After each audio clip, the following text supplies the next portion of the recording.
He tried to save the world. As did I. You tried to rescue a boatload of people from a fire by sinking the boat, then claiming at least they didn't burn to death. God hesitated. You're going to punch me again, aren't you? Can't reach you, Fuzz, Kelsier said. The power. How do I use it? You can't, Preservation said. That power is part of the prison.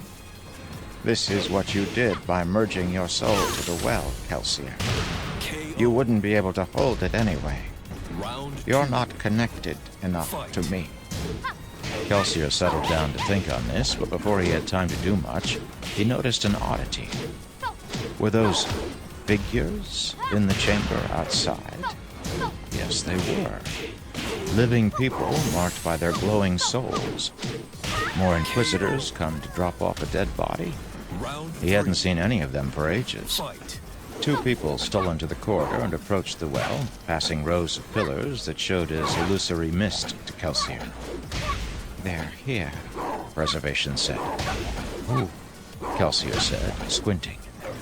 It was difficult to make out details of faces with those souls glowing. Is that? It was Vin. What? Preservation said, looking toward Kelsier, noting his shock. You thought I was waiting here for nothing? It happens today. The Well of Ascension is full. The time has arrived. The other figure was the boy, Ellen Venture. Kelsier was surprised to find he wasn't angry at the sight. Yes, the crew should have known better than to put a nobleman in charge, but that wasn't really Ellen's fault. He'd always been too oblivious to be dangerous. Besides, whatever the faults of his parentage, this Venture boy had stayed with Vin. Kelsier folded his arms, watching Venture kneel beside the pool. If he touches it, I'm going to slap him. He will not, Preservation said. It's for her. He knows it. I've been preparing her. I tried, at least. Vin turned and seemed to be looking at God. Yes, she could need a plan. Quick. Vin was going to give up the power. Release the thing. Even without Preservation's assertions, Kelsier would have known what Vin would do. She was a better person than he had ever been, and she never had thought she deserved the rewards she was given. She'd take this power, and she'd assume she had to give it up for the greater good. But how to change that? If Preservation couldn't speak to her, then what? Fight. Ellen stood up and approached Preservation. Yes, the boy could see Preservation too. She needs motivation, Kelsier said, an idea clicking in his mind. Bruin had tried to stab Ellen to frighten her. It was the right idea. He just hadn't gone far enough. Stab him, Kelsier said. What? Preservation said, aghast. Kelsier pushed out of his prison bonds a few steps, approaching Fuzz, who stood just outside. He strained to the absolute limits of his fetters. Stab him, Kelsier said. Use that knife at your belt, Fuzz. They can see you, and you can affect their world. Stab Ellen Venture. Give her a reason to use the power. She'll want to save you. I'm Preservation, he said. The knife. I haven't actually drawn it in millennia. You speak of acting like him, as he pretended I would act. It's horrible. You have to, Kelsier said. I can't, Buzz reached to his belt, and his hand shimmered. The knife appeared there. He looked down at it, the blade glistening. Old friend, he whispered at it. He looked toward Ellen, who nodded. Preservation raised his arm, weapon in hand, then stopped. His half-face was a mask of pain. No, he whispered. I reserve.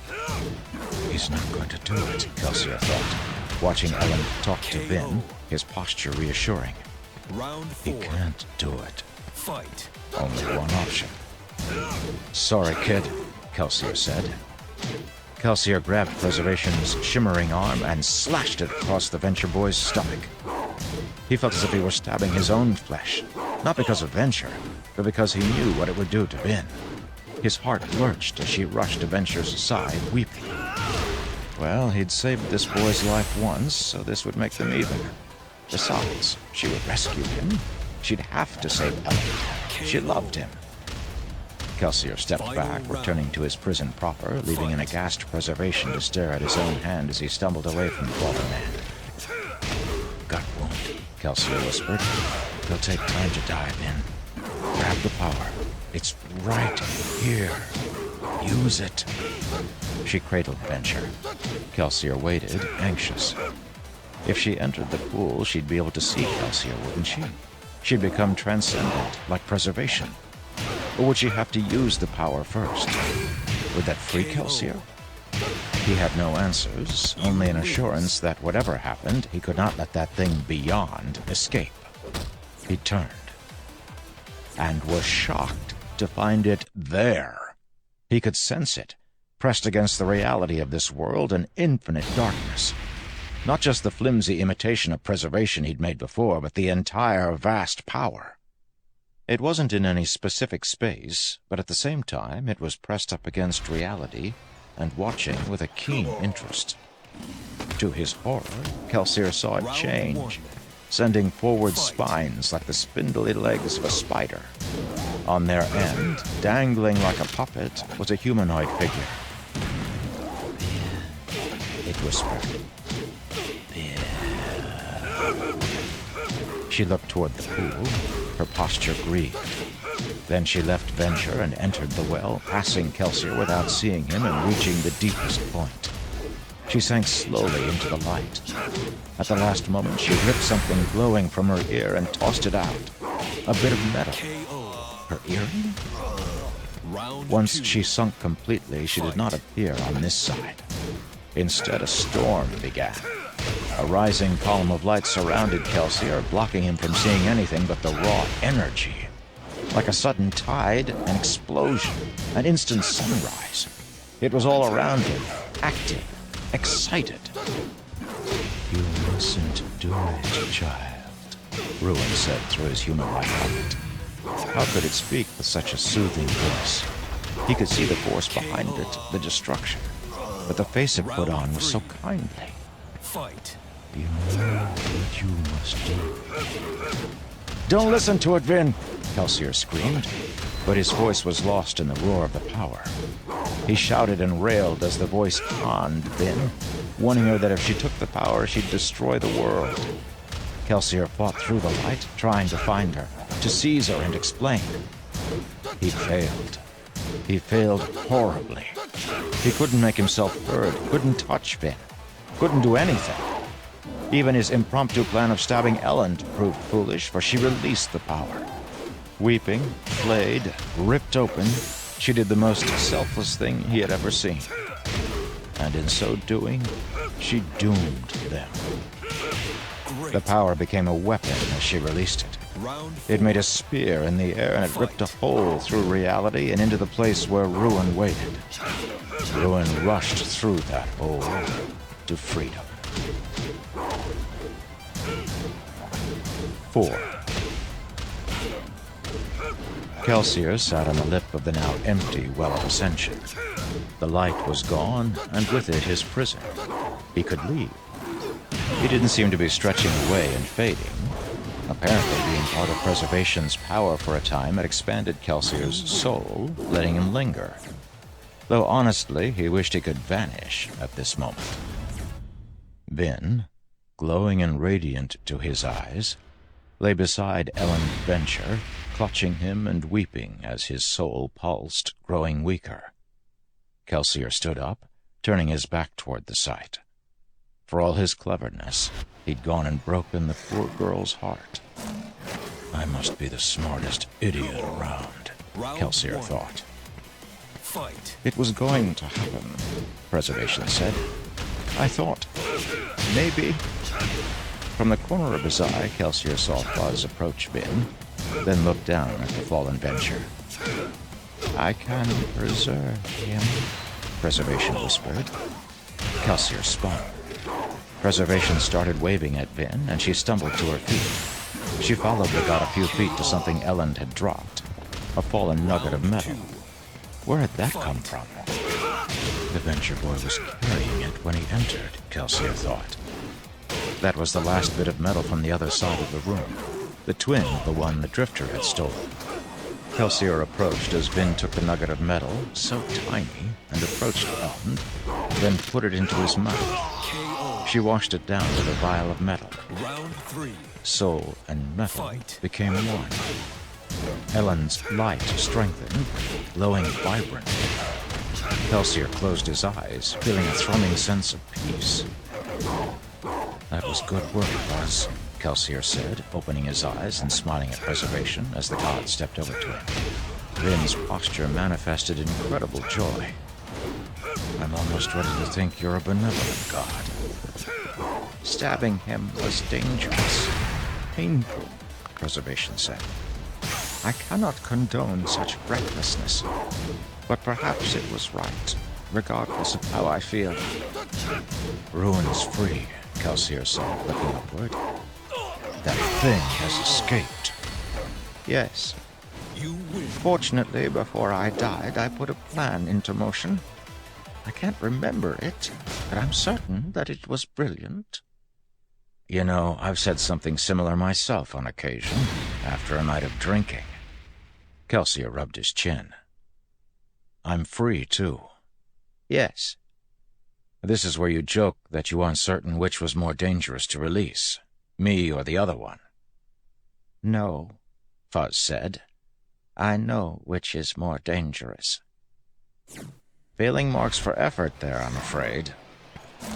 But perhaps, Preservation said, Round 1. perhaps I cannot say which is more annoying.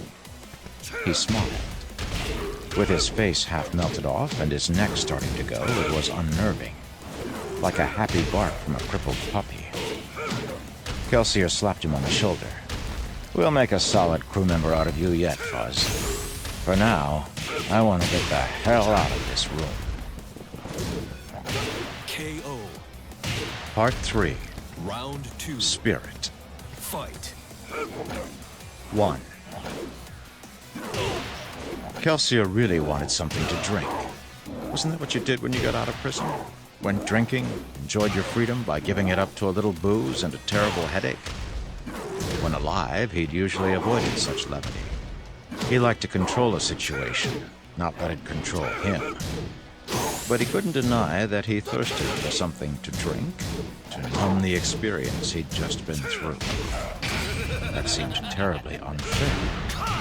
No body, but he could still be thirsty. He climbed from the caverns surrounding the Well of Ascension, passing through misty chambers and tunnels. Round 3. As before, when he touched something, he was able to see what it looked like in the real world. His footing was firm on the inconstant ground. Though it was somewhat springy, like cloth, it held his weight unless he stamped hard, which would cause his foot to sink in like it was pushing through thick mud. He could even pass through the walls if he tried, but it was harder than it had been during his initial run, when he'd been dying. Fight. He emerged from the caverns into the basement of Credit Shaw, the Lord Ruler's palace. It was even easier than usual to get turned about in this place, as everything was misty to his eyes. He touched the things of mist that he passed so he could picture his surroundings better. A vase, a carpet, a door. Kelsier eventually stepped out onto the streets of Luthadel a free, if dead, man. For a time, he just walked the city, so relieved to be out of that hole that he was able to ignore the sense of dread he felt at Ruin's escape. He must have wandered an entire day that way, sitting on rooftops, strolling past fountains, looking over this city dotted with glowing pieces of metal, like lights hovering in the mists at night. You win. He ended up on top of the city wall, observing the Kolos who had set up camp outside the town, but somehow didn't seem to be killing anyone. He needed to see if there was a way to contact his friends. Unfortunately, without the pulses, those had stopped when Ruin escaped, to guide him, he didn't know where to start looking. He'd lost track of Vin and Elend in his excitement at leaving the caverns, but he remembered some of what he'd seen through the pulses. That gave him a few places to search. Round 1. He ultimately found his crew at Keep Venture. It was the day after the disaster at the Well of Ascension, and they appeared to be holding a funeral. Kelsier strolled through the courtyard, passing among the glowing souls of men, each burning like a limelight. Those he brushed gave him an impression of their appearance. Many he recognized. Scar he'd interacted with, encouraged, uplifted during his final months of life. Others were unfamiliar. A disturbing number of soldiers who had once served the Lord Ruler. He found Vin in front, sitting on the steps of Keep Venture, huddled and slumped over. Elend was nowhere to be seen, though Ham stood nearby, arms folded. In the courtyard, somebody waved their hands before the group, giving a speech. Was that Demu, leading the people in the funeral service? Those were certainly corpses laid out in the courtyard, their souls no longer shining. He couldn't hear what Demu was saying, but the presentation seemed clear. Kelsier settled down on the steps beside Vin. He clasped his hands before himself. So, that went well? Vin, of course, didn't reply.